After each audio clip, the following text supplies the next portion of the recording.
Welcome to the Hot News Channel, where we strip away the noise to analyze today's breaking stories. It is Friday, March 13th, 2026. Right, and today we are getting into something really unprecedented. Yeah, imagine you're trying to negotiate this complex, high-stakes corporate merger, right? Okay. But the person sitting across the table from you, they don't care about profit margins. They don't care about stock prices. Right, none of the normal leverage. Exactly. They actually believe the boardroom you're sitting in is the literal site of the apocalypse, and they want the world to end. Wow. So how do you negotiate with someone who sees destruction not as a failure, but as like a divine prophecy fulfilled? You really can't. You can't. And that's why we're standing at what can only be described as a foundational rupture in modern history. Yeah, a total game changer. Right now, as we speak, the global order is just fracturing simultaneously across all these military, economic, and political fault lines. We're tracking this massive escalation in the Middle East that is fundamentally choking the world's energy supply. And we're seeing these bizarre, almost cinematic geopolitical anomalies emerging over in Europe, too. Yeah, and right here at home, we're watching the fallout of these explosive, systematically suppressed domestic scandals. And the public actually believes these scandals are pulling the strings of this entire war. It's just wild. The architecture of international stability is being tested in ways we simply have not seen in our lifetimes. Definitely. But before we dive into the mechanics of how all this is happening, it's crucial to lay out exactly how we are approaching this deep dive. Right, good point. We are going to cover some highly sensitive, fiercely debated, and intensely politically charged reports today. And we want to be absolutely clear with you, the listener. Yeah. We do not take any sides here. No, not at all. We don't endorse the viewpoints of the political figures, the commentators, or the analysts that we're going to mention. Our sole mission is to impartially convey the hard data and the ideas contained in today's intelligence dispatches. Exactly. We're just here to help you navigate the hidden truths behind these headlines, strictly by looking at the mechanisms of what is actually happening on the ground. So let's start right at the epicenter of this global crisis, which is the Persian Gulf. Right. So we are exactly 12 days into a conflict that kicked off on February 28th. And President Donald Trump has officially named this military operation Epic Fury. Epic Fury. Yeah. And the backstory on that name tells you a lot about the administration's current approach. He reportedly chose it from a list of 20 different options simply because, in his words, he liked the sound of it. I mean, that's just... It's surreal, right? The messaging coming out of the White House is incredibly confident, almost dismissive of the gravity of the whole situation. Yeah, because the president publicly declared, quote, "We won in the first hour of the conflict." Right, he said that. And he's repeatedly referred to this sprawling regional war as a mere excursion. An excursion? Yeah, it's a really fascinating choice of terminology. The word excursion implies this brief, highly controlled, temporary departure from the norm. Like a day trip. Exactly. It projects this aura of total dominance. It suggests that the United States military can simply wade into the Persian Gulf, achieve its objectives over a weekend, and just return to business as usual without breaking a sweat. But when you look at the hard data on the water, the reality violently contradicts that narrative. Violently. We just saw the very first public address from Iran's new supreme leader, Mojtaba Khamenei. Right, who just succeeded his father, Ali Khamenei, after he was assassinated. Correct. And his message was not one of a defeated leader reeling from a one-hour loss. It was definitive. He vowed that the Strait of Hormuz will remain completely closed to hostile nations. And the economic fallout from that single decree is already just staggering. It is. The International Energy Agency is reporting a daily disruption of 20 million barrels of oil. 20 million. Yep. Every single day. Yeah. And to try and put a Band-Aid on this, the G7 agreed to this unprecedented release of 400 million barrels of oil from their strategic reserves. Which is massive. It's huge. Yet despite flooding the market with those emergency reserves, Brent crude still surged to between $99 and $100 a barrel. Wow. And some specific grades are actually hitting $120. Plus, fertilizer prices alone have spiked by 30%. Those numbers are critical, but to really understand what's happening, we have to talk about the physical mechanics of the Strait of Hormuz. Right. Break that down for us. When we talk about this strait, we are talking about the literal jugular vein of the global economy. It's only about 30 kilometers wide at its narrowest point. Which isn't much. Not at all. But according to the analysis by Alexander Mercouris and Patrick Henningsen, Iran isn't just, dropping mines everywhere and blindly shutting down the waterway. Right, it's not a blanket closure. Exactly. They're employing a highly sophisticated selective blockade. They are successfully allowing Chinese, Russian, and Indian vessels to pass through the strait completely unhindered. While blocking everyone else. Yeah, maintaining a total blockade on Western ships. Wait, I have to ask, how do you even enforce a selective blockade on cargo ships of that size? I mean, they can't just pull them over like a traffic stop, right? Well, they don't have to.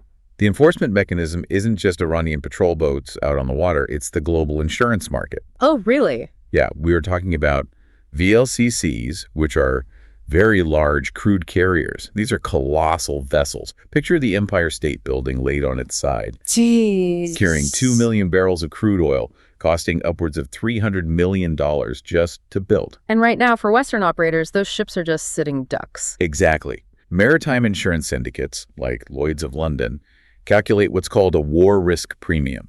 Okay. Normally, that premium is just a tiny fraction of a percent of the ship's total value. But when a 30-kilometer choke point becomes an active war zone, and one side is actively targeting your flag, those premiums just skyrocket. So they just want to insure them. Right. Insurance companies are reading the risk and outright refusing to cover transit through that corridor for Western ships. And if you can't insure a $300 million asset, you cannot legally or financially move it. The ships are totally paralyzed. Which makes the administration's messaging even more jarring. On one hand, you have Energy Secretary Chris Wright claiming just days ago that oil would magically drop back down to $80 a barrel. Right.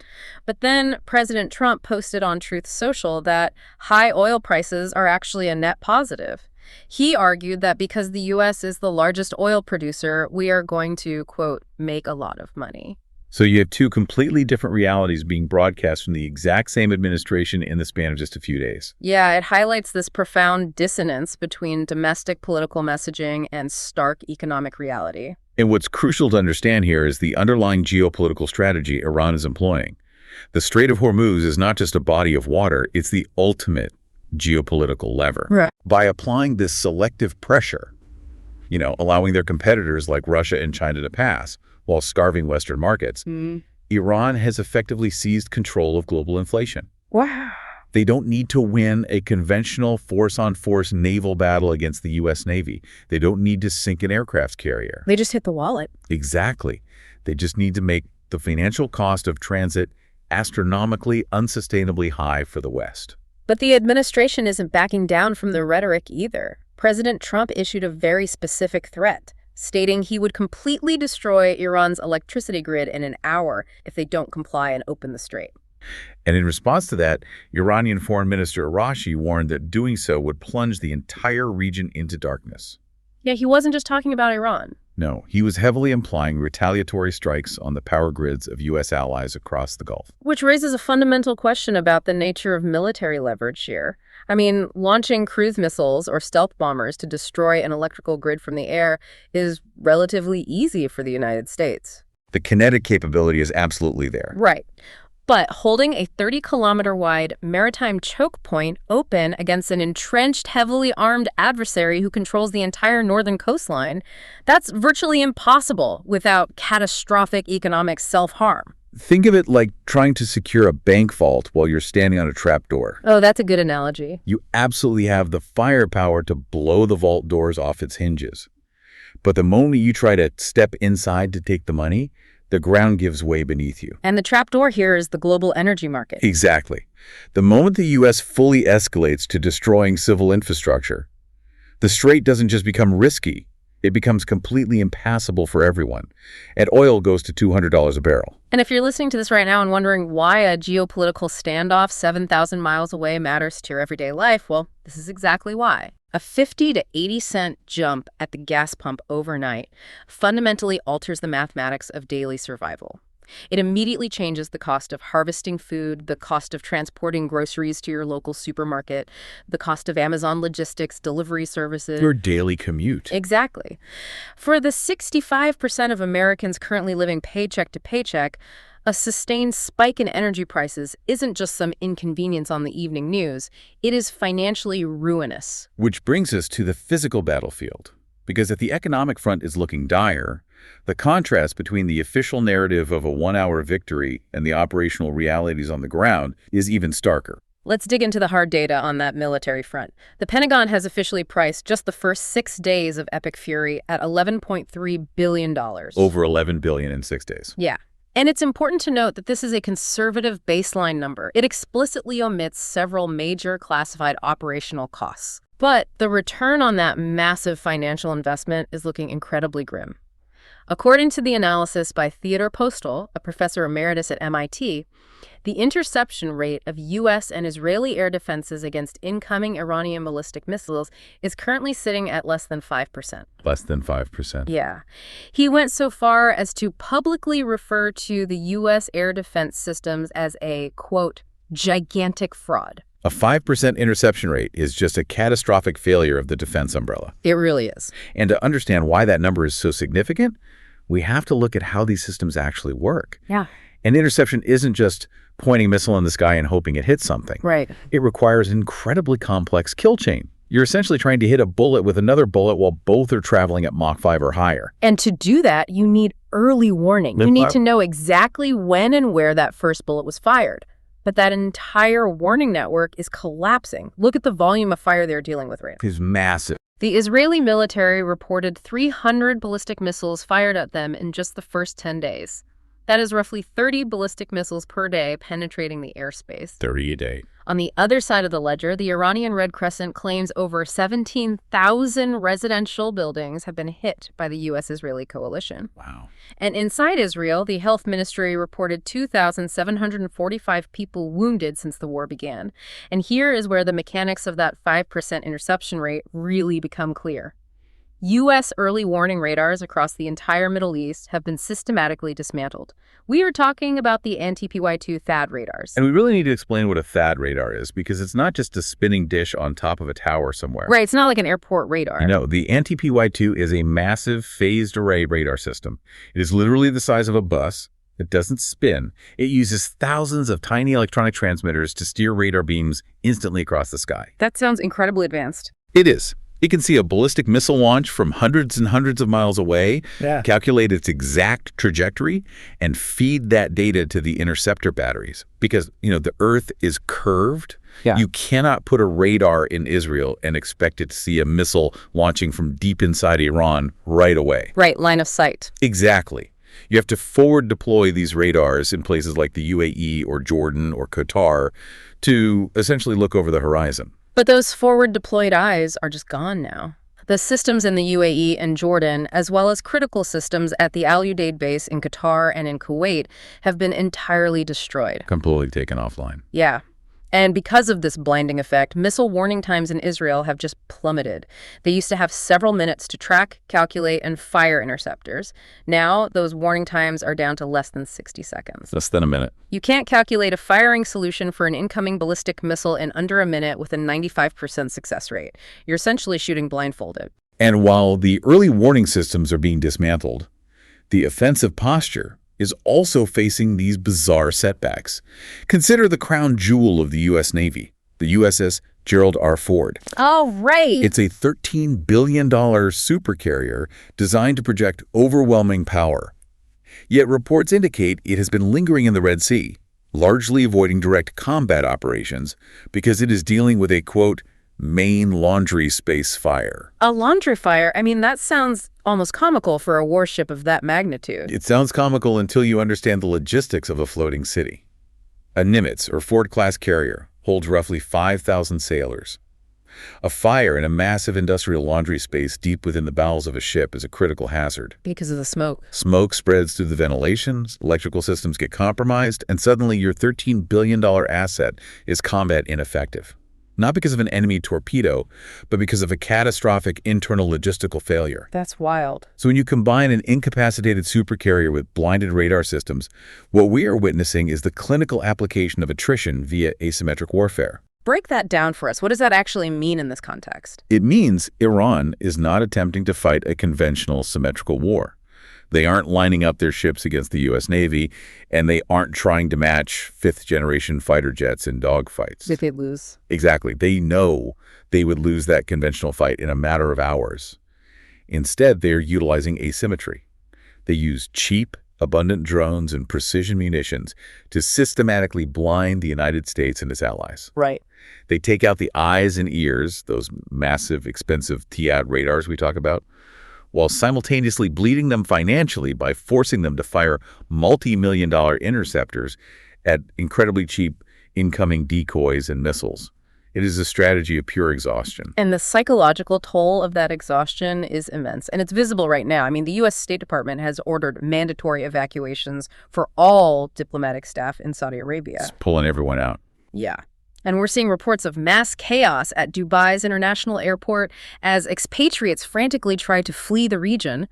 British Airways and KLM have outright canceled all flights to the UAE. Wow. And at Ben Gurion Airport in Tel Aviv, official flights were heavily restricted. They were ordered to carry a maximum of 100 passengers per plane, regardless of how large the aircraft was, which just triggered this massive, desperate panic among those trying to leave. Taking down those forward radars is quite literally like cutting the power to a house right before a home invasion. That is a terrifying thought. It's not just the attack itself that causes the panic. It is the sudden, terrifying realization that you can no longer see what is coming. It creates an atmosphere of total instability. And it forces us to ask how the administration can maintain a narrative of rapid, decisive victory when key Allied bases in Erbil, Fujairah, and Bahrain are visibly burning on commercial satellite feeds that literally anyone can access. And that is exactly the pushback I have. I mean, how do you square the circle of the president saying, "We won in the first hour," with high-definition, undeniable footage of military installations on fire? You square it by purposefully keeping the definition of victory completely ambiguous. How so? Think about the stated, tangible goals prior to the conflict. One of the primary justifications for military action was the proliferation threat.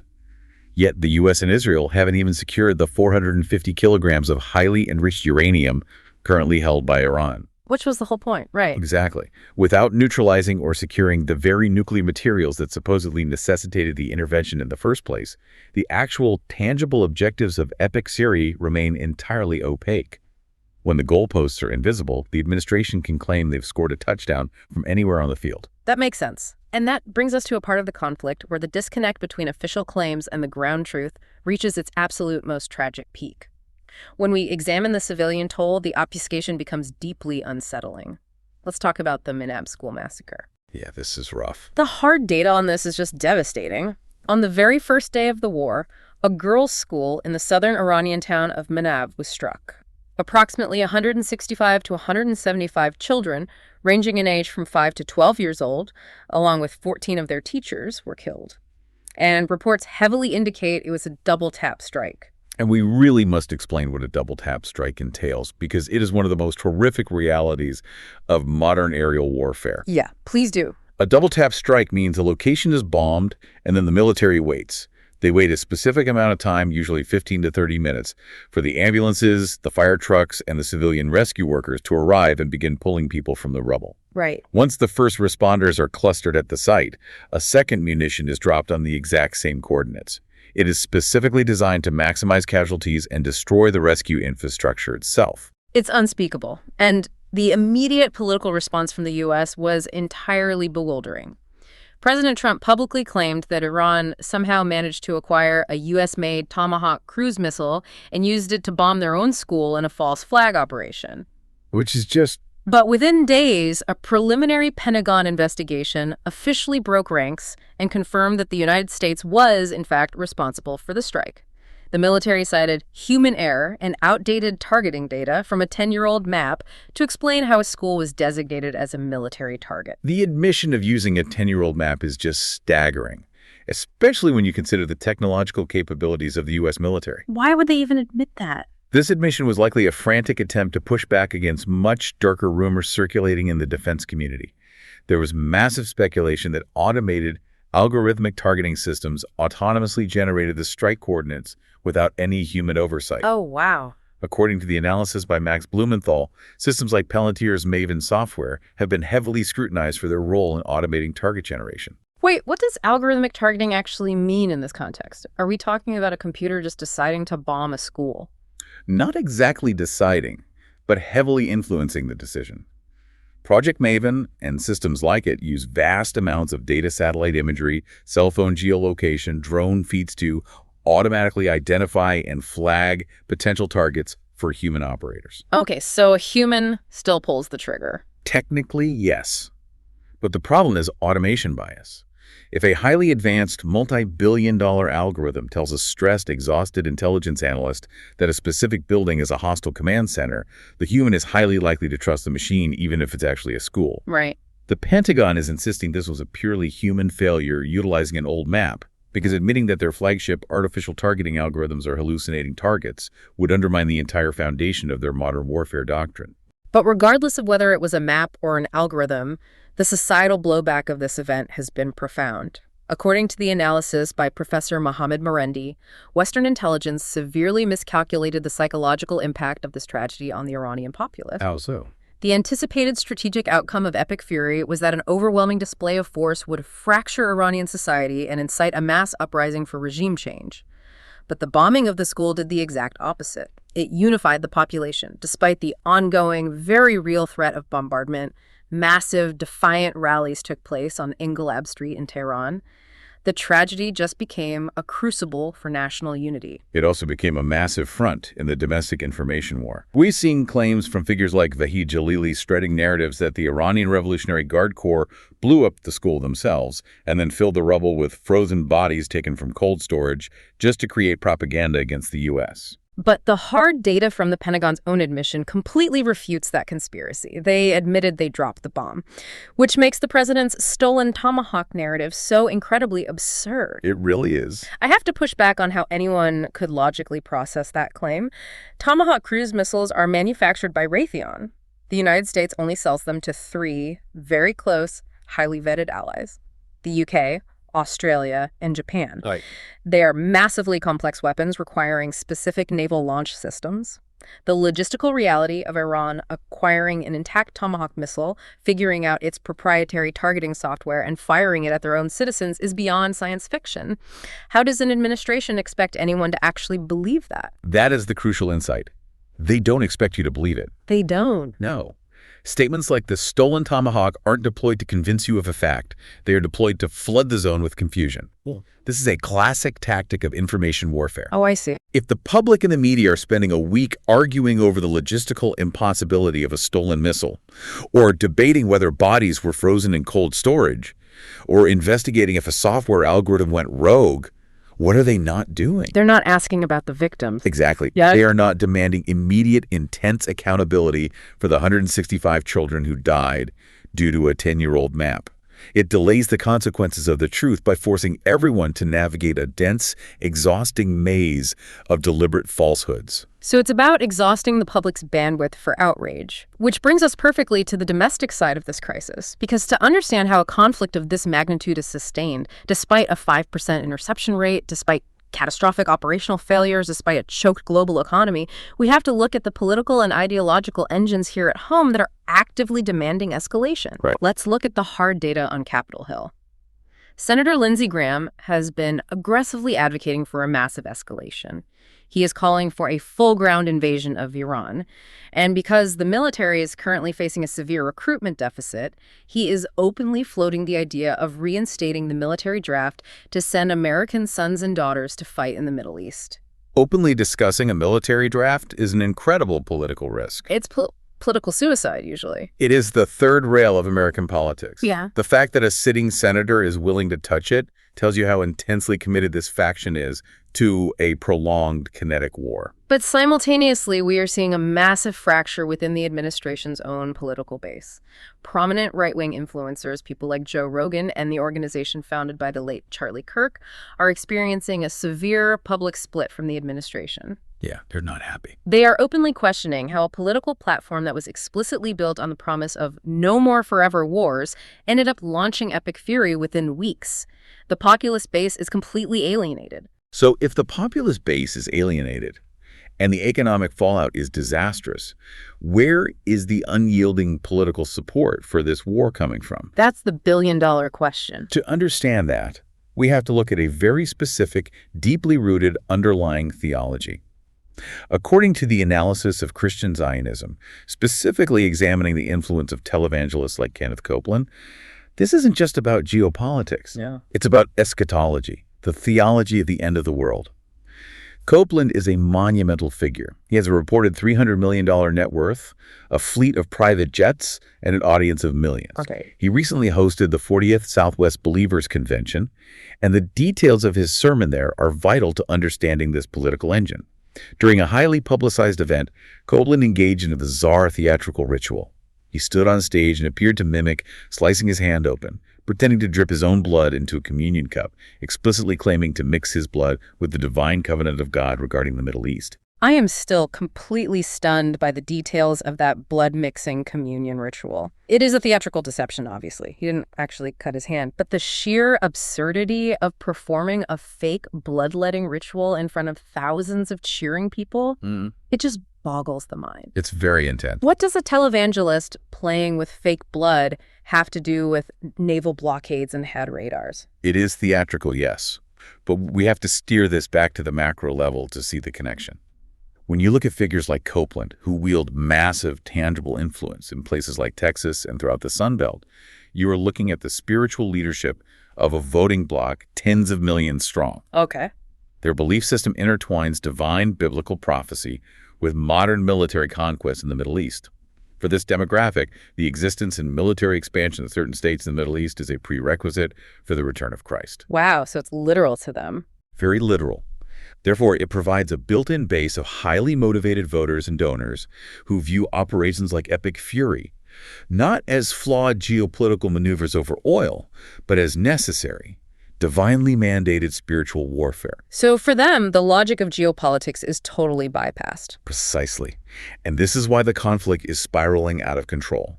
When foreign policy is driven by apocalyptic theology rather than cold, strategic logic, the entire concept of rational deterrence fails. Because deterrence assumes both sides want to live. Right.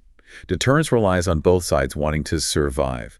If Iran closes a strait to cause economic pain, a rational actor looks at the pain, calculates the cost, and either negotiates a settlement or backs down. Right. But if your opponent believes they are quite literally fulfilling a divine prophecy by fighting you, the standard rules of leverage simply do not apply. It is like trying to negotiate a corporate merger with someone who believes the boardroom is the site of Armageddon. You can't threaten them with economic ruin because they don't care about the economy.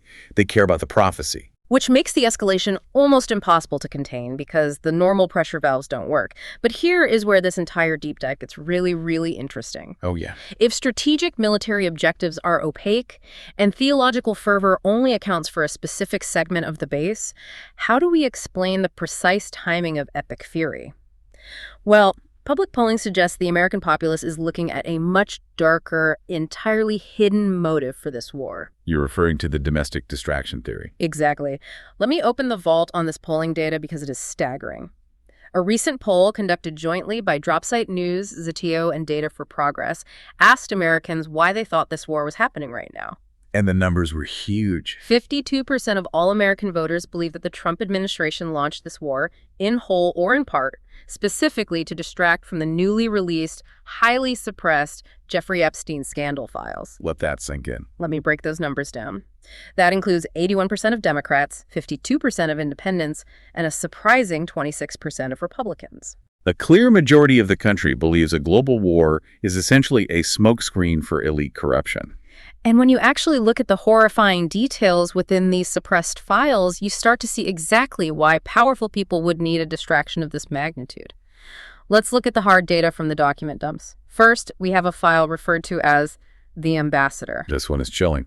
FBI informant Kenneth Darrell Turner testified under oath that Earl Anthony Wayne, a U.S. ambassador to Mexico, allegedly impregnated an 11-year-old Mexican child at a U.S. consulate building in Ciudad Juarez.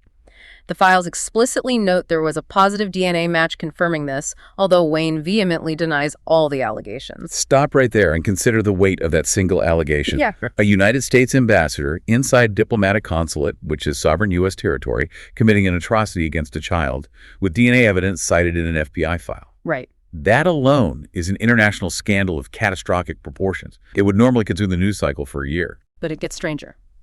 Then we have the documents concerning the ambulances. In 2015, Jeffrey Epstein explicitly purchased two fully equipped, modern yellow ambulances. One was stationed on his private island, Little St. James, and the other was sent to Zorro Ranch in New Mexico. Okay, ambulances on a private island. Right. Internal emails recovered in the dump explicitly mention getting them fully equipped with EKGs and oxygen tanks, allegedly funneled through contacts at Mount Sinai Health Systems. Furthermore, just 3 days after Epstein's death in a Manhattan jail cell in 2019, the Department of Justice Public Affairs Office was frantically emailing, inquiring specifically about the whereabouts of these unregistered ambulances. Which is the detail that should make everyone pause, because it makes zero logistical sense for standard emergency medical care. Right. Why buy an ambulance if you live on an island? Where are you going to drive it? That is exactly the point. That is the dark utility of the purchase. Possessing medical transport vehicles on an isolated private island makes no practical medical sense. If you have a severe medical emergency, like a heart attack on Little St. James, you require a helicopter airlift to a mainland hospital. Yeah, an ambulance isn't going to help. You don't need a ground ambulance driving in circles around a tiny island. But what an ambulance does provide is massive, covert logistical control.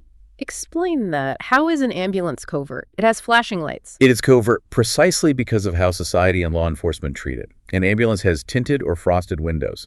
It is legally protected by medical privacy laws. Oh, I see. If an ambulance rolls off a private ferry or drives onto a tarmac next to a private jet, customs agents and security personnel do not stop it. They do not open the back to inspect the cargo, because doing so could delay critical medical care. It's the perfect disguise.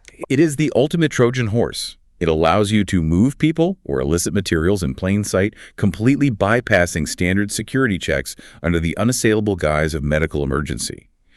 The fact that DOJ was frantically looking for them after his death suggests they understood exactly what those vehicles were used for. That is a terrifying insight, and the files implicate the highest echelons of global power. We also have documents regarding Les Wexner, the billionaire retail mogul.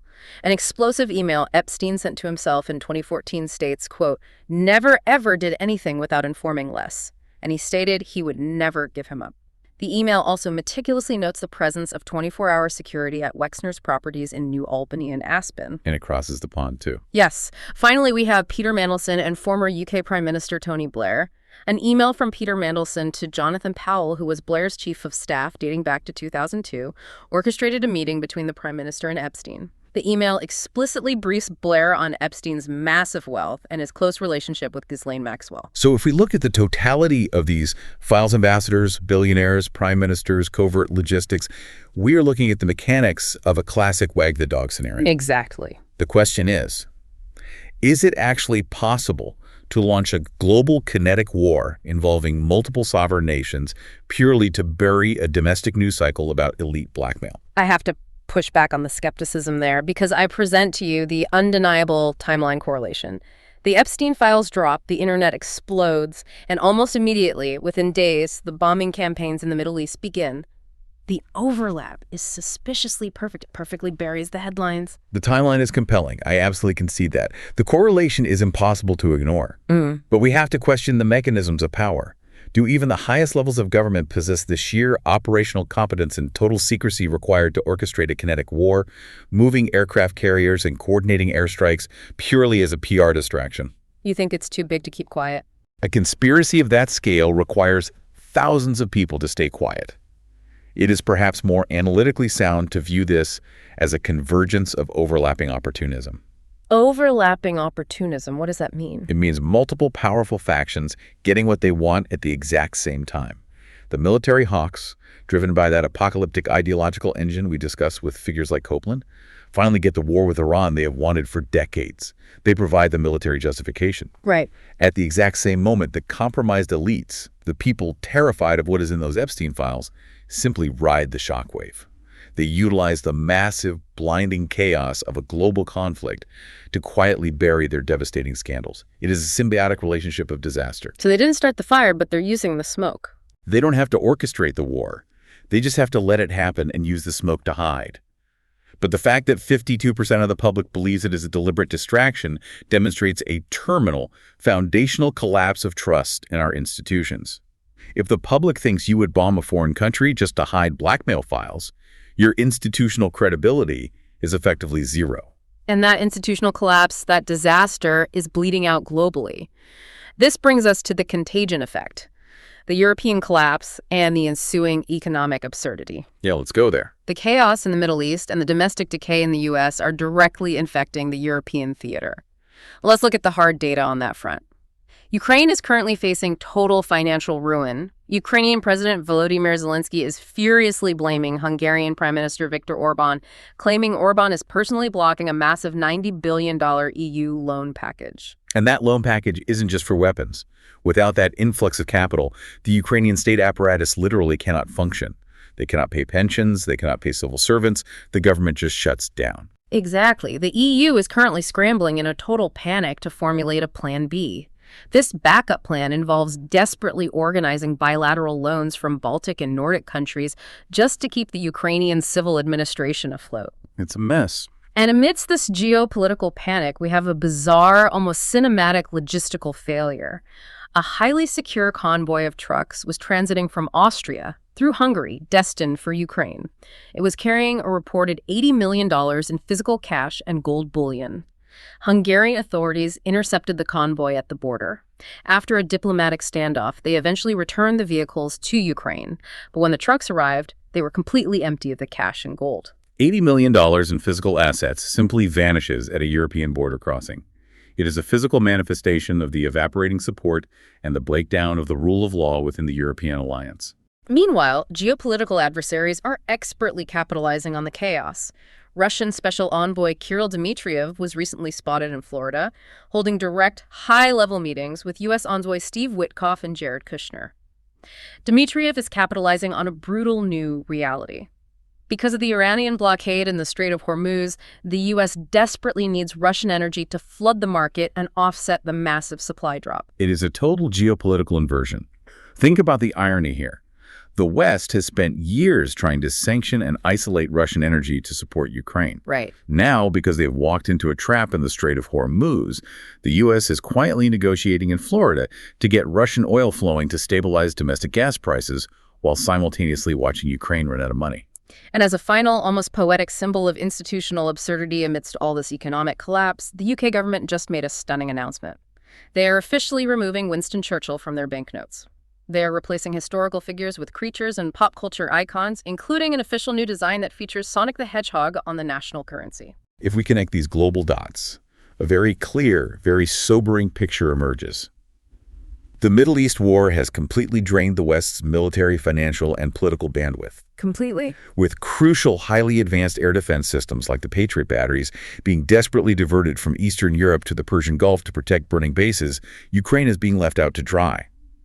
Russia, paradoxically, has emerged as the biggest winner of epic fury. Because of the oil prices. Exactly. They are reaping the massive financial windfall of oil, surging past $100 a barrel. They are suddenly back at the negotiating table, wielding immense leverage with U.S. envoys in Florida, and they are watching Western alliances fundamentally fracture over missing gold and blocked loans. I'm sorry, I have to laugh at the absolute absurdity of the Sonic the Hedgehog currency. I mean, the world is quite literally burning. Inflation is soaring, the Strait of Hormuz is choked, VLCC tankers are sitting idle, DED radars are destroyed, and the UK government's priority is putting a blue cartoon hedgehog on their money. It is beyond surreal. It sounds absurd, and it is, but it serves as a deeply poignant analogy for the moment we are in. The West is literally erasing its historical gravity. It is replacing figures of wartime resilience like Churchill with cartoonish manufactured distractions right at the exact moment it faces its most severe existential and economic threats in a century. It reflects a society and a leadership class that is simply no longer serious about the crises it has engineered. So what does this all mean? Let's bring it home and synthesize everything we've uncovered today. The defining truth, the ultimate takeaway from all the data we've synthesized this week, is that the fundamental architecture of global power has shifted irrevocably. Pure military supremacy, the ability to drop bombs and launch missiles, no longer guarantees total control. Right. The United States and Israel possess overwhelming, unparalleled kinetic firepower. They can bomb targets at will.